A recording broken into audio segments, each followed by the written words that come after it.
Welcome back to Light Talk, where everyday people can share their own unique spiritual journey stories with a safe and supportive community. If you have a story you would like to share, email lighttalk423@gmail.com. And while you're at it, click on the like, share, and subscribe buttons down below.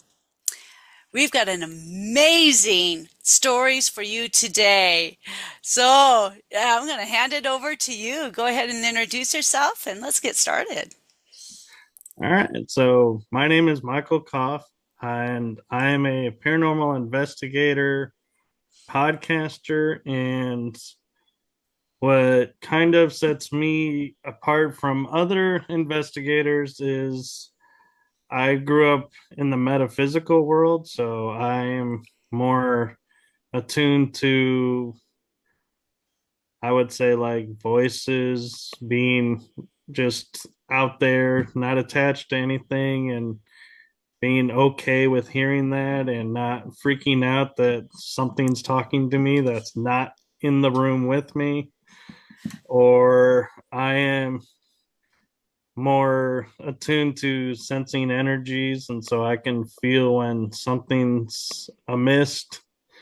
And so that's a part of what is the unique journey for me, is kind of learning to blend those together, and it keeps me open to everything in the paranormal community, which I recently discovered paranormal in its most basic definition is anything unexplained. So that opened my avenues of exploration into all kinds of things and has been a truly exciting journey so far.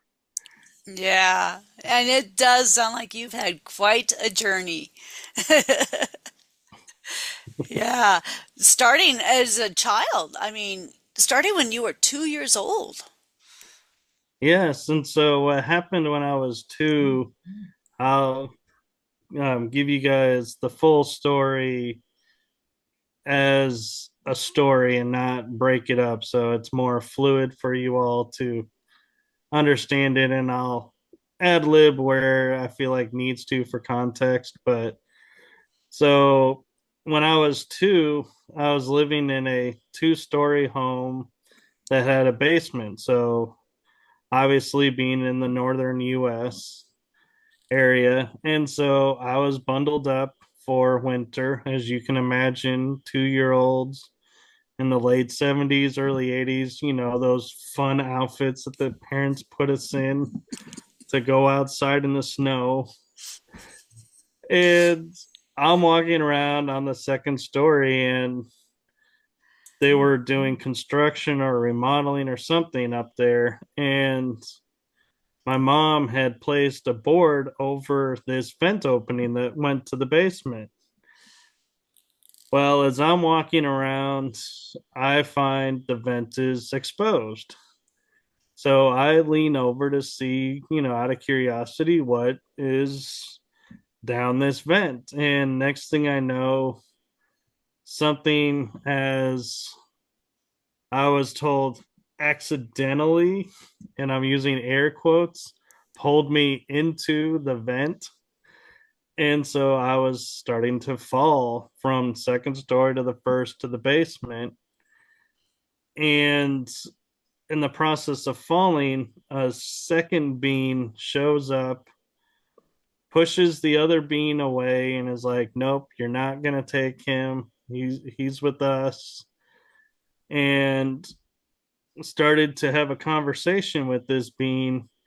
And this is, to me, the interesting part of this story is I'm falling down a shaft and I'm talking to this being about what gifts I need to have to help humanity in the future to fulfill my purpose, and when and how am I going to receive these gifts.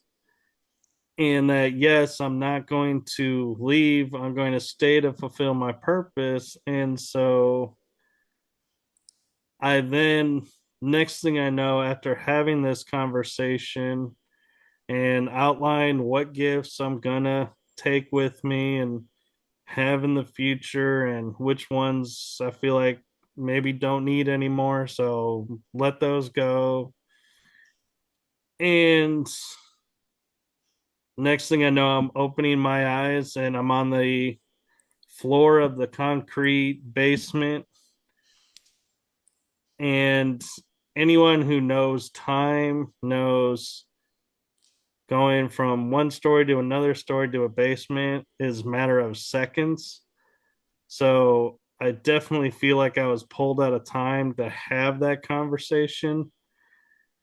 And when I got up, I had no broken bones, no torn ligaments, no damage to muscles, no damage to tendons. I basically was free to walk. And the only thing that I had was on my eyebrow. I don't know if you can see, but there's a little spot on there where there's no hair. That's where a wire nicked me when I was two. And that was like the mark that was meant to I guess when the time was right, fill me in on what happened and what's to come. And I had a friend that I was telling the story to, and she goes, you know, yeah, your part is amazing, but to me, the amazing part is you understood what this being was saying.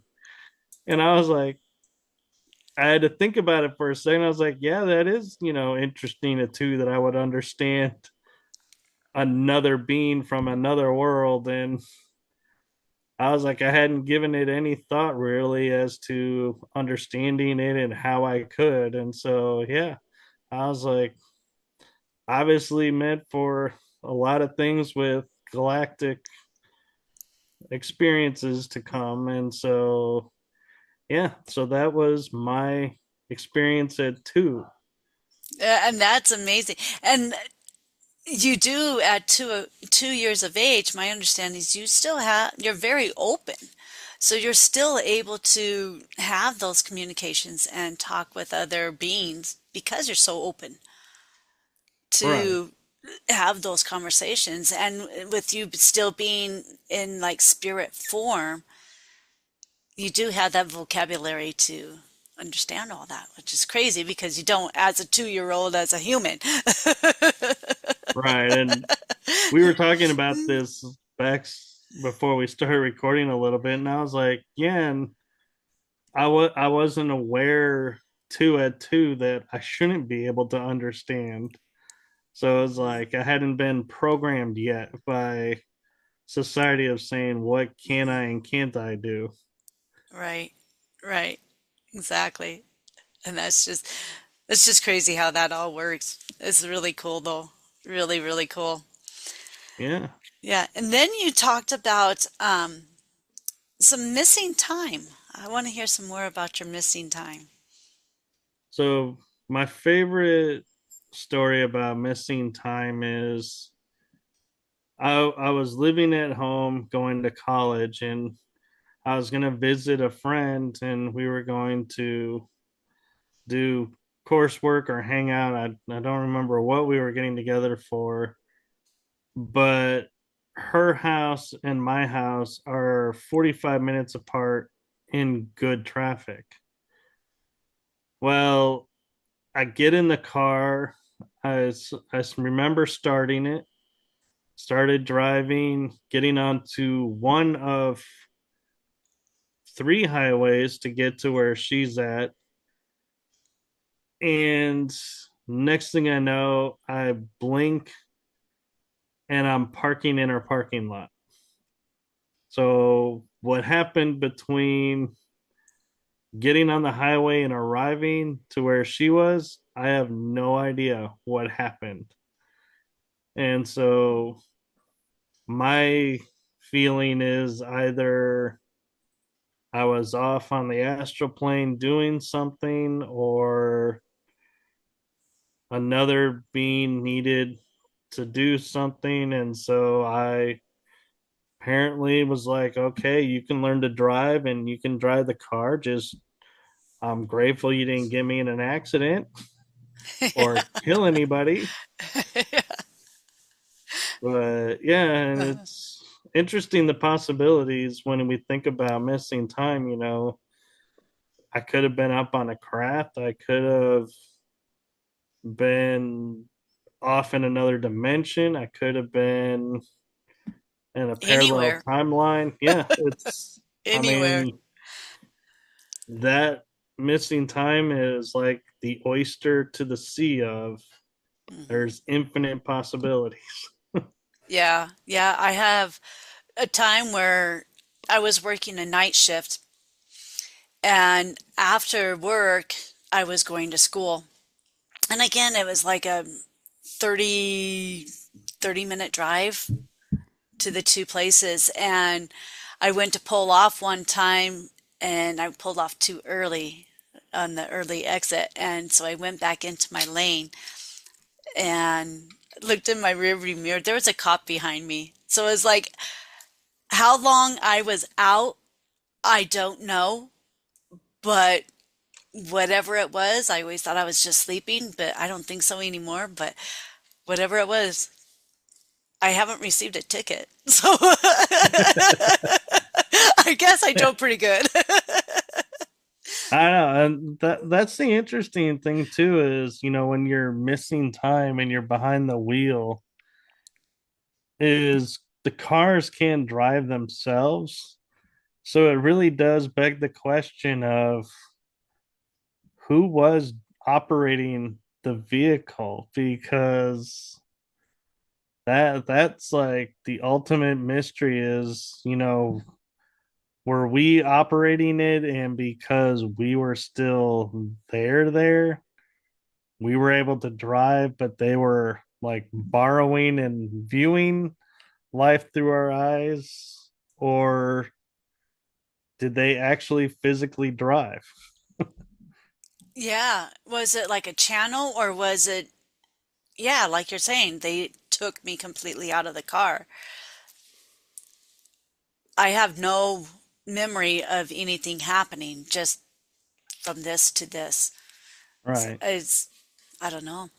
The only other time I've ever really had a chunk of time missing was when I took and I had broken my leg underneath the knee, and I had taken one hydrocodone pill because the my orthopedic doctor said you're going to really need a lot of pain pills as this is resetting and it's going to hurt. And I was like, all right. Well, after taking the one pill, I felt off and I was like, I don't need it. I'm not taking any more. I didn't like how I was feeling. And all of a suddenly I had people coming up to me and saying, "Oh, it's so good to see you again. And I'm glad you're not in the bed anymore and you're up and about." And I was like, "What do you mean?"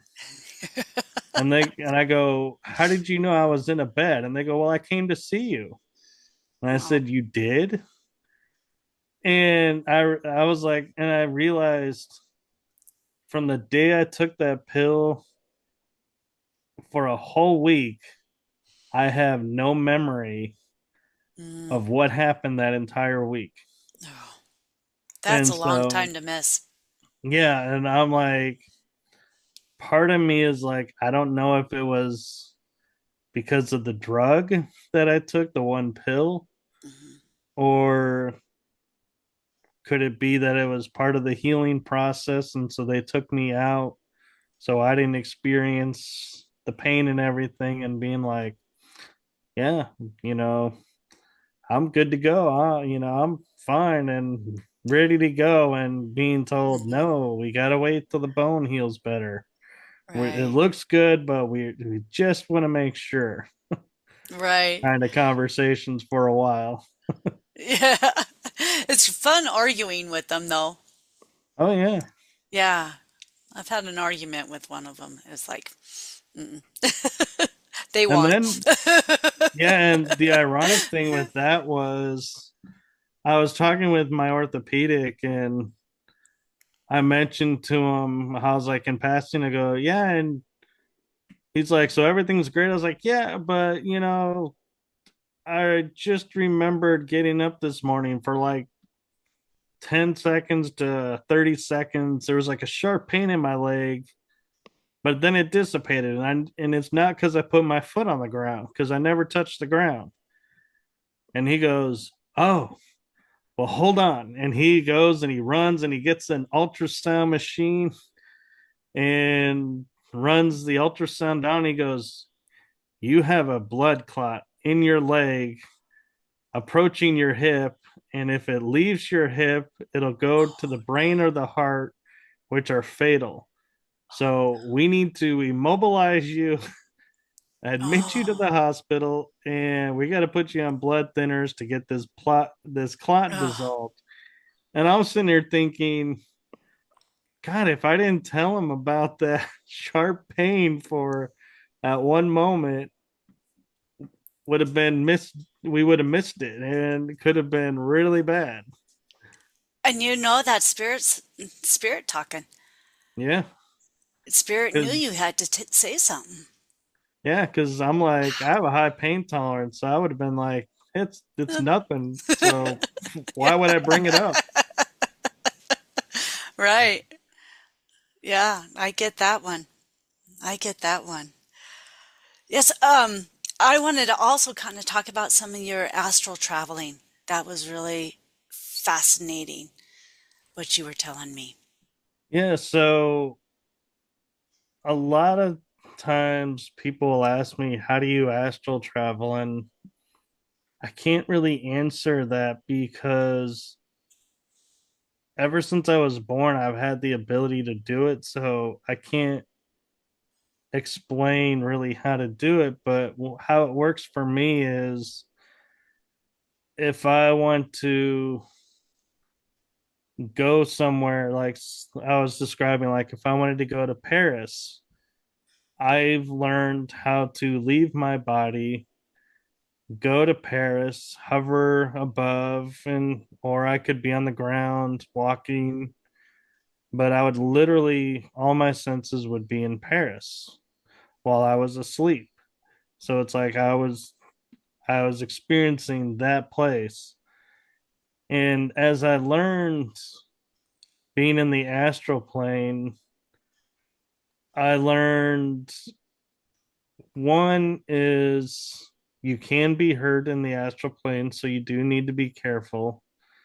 And two is you're not limited by earthly laws. And by that, I mean, if I was, say, in Paris and was like, hey, I wonder what's New Zealand's like, I was describing to Dana before I even finished the sentence of what is New Zealand like, I'm in New Zealand.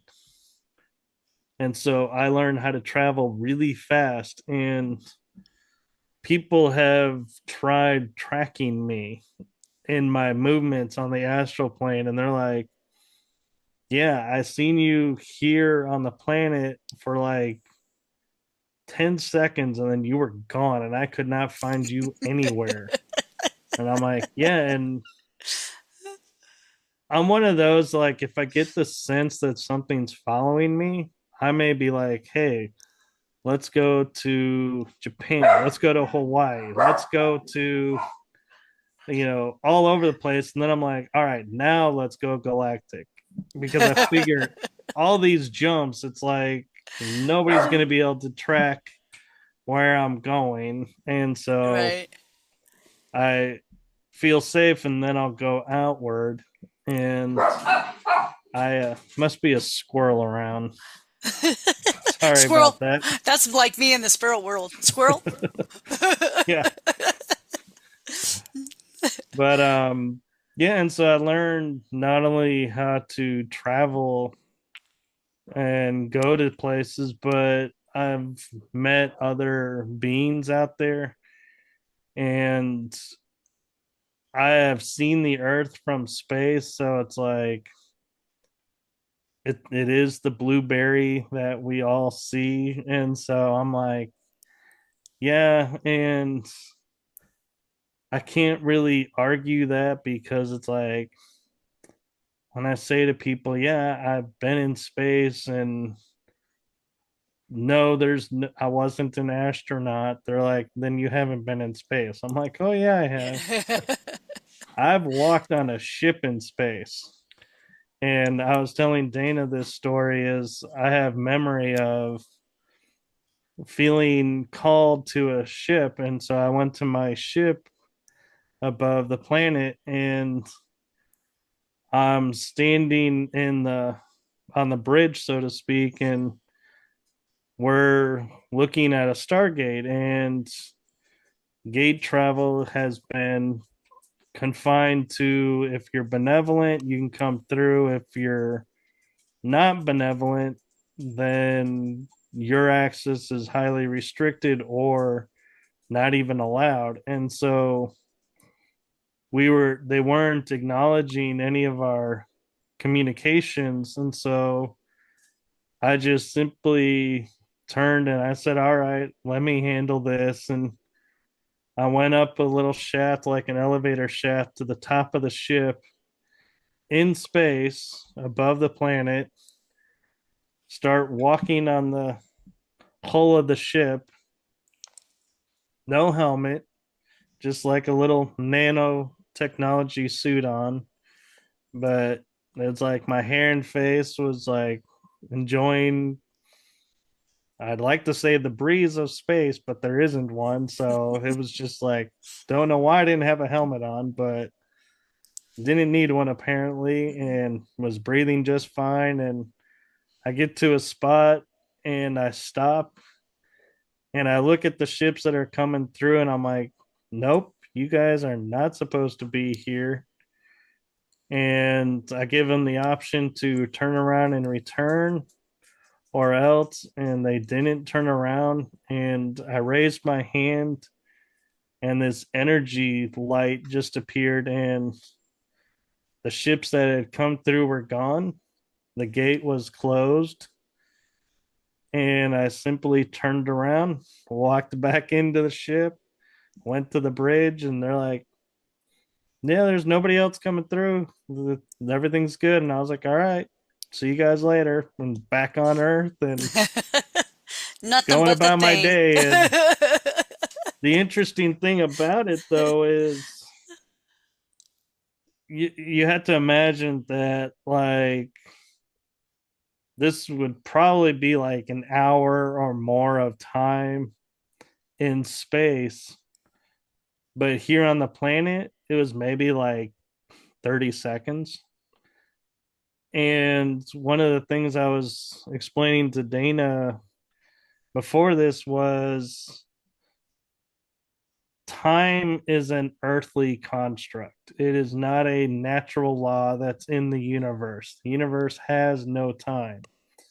So once you get into the astral plane, you can be in the astral plane for 40 years, living a life, come back to Earth, and it's like maybe 30 seconds to a minute, maybe 10 minutes has passed. Not enough time that people are like, man, where have you been? Right. And so that's the fun of, I think a little bit of the fun of astral traveling is you get to go on all these fast adventures all over the place and nobody even realizes you're gone because so little time has passed here. And it's cheap too. Yeah. It's free travel. I literally, you can see the world for free. Yeah, yeah. And what an experience for that. I mean, how many people can go see the ocean for free, to go explore the middle of the ocean for free and see more things than being on a ship, or going to another country and seeing and experiencing and smelling the foods and all of that for free and not leave your home. Even better, talking about the ocean is in the astral, you can either float above the ocean, stand on the ocean, walk on the ocean, or walk in the ocean as far deep as you want to go.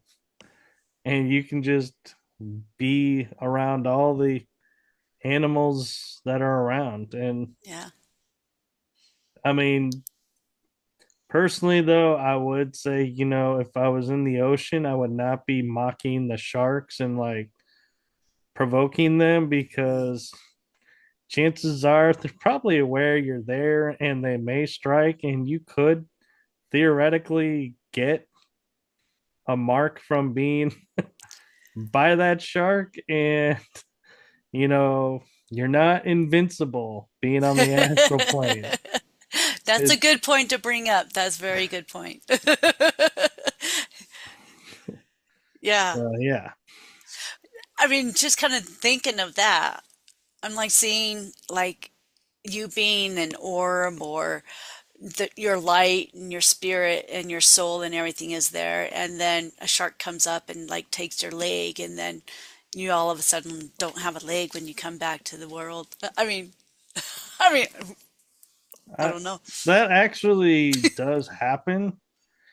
But what is the difference is, so, since you brought that up, is I have a place in the astral where when I'm doing stuff on the astral, if I get hurt or my energy feels off and maybe getting low, you know, um, feeling and heavy feeling, I can go to this world that I have set up that nobody knows where it's at. Or even if I described it, you couldn't find it because it's highly, highly hidden, because it's like a sanctuary for me. Mhm. And so I will go there, and like you were saying, if the shark took my leg off, I would just lay in this area and my leg would be regenerated, and then I would return to the body. Because if I return to the body with my leg missing, I don't know what would happen to my physical body. If it would accept the leg is still there, or if my leg would maybe start to have a lot of pains and be like the nerves are deadening and the blood flow is not flowing, and being like, oh, we're going to amputate the leg. Why? And it's Yeah, like, well, why? because Yeah. the body doesn't register it's there. And so that's where I was like, yeah, to be on the safe side, let's, create this world where I can mend things so that I return the same or better than when I left. Yeah, and that is a really, really good point for people to know that if you are going to travel like that, I mean, this is something new to me. I wouldn't even thought of that. Uh, to make sure you're protecting yourself when you do travel, because that's a really good point. Thank you for bringing that up. Yeah, you're welcome. And there are things like, if you're in the paranormal community and you've heard of shadow beings, there is shadow realms in the astral. And so that could be their home. I don't know.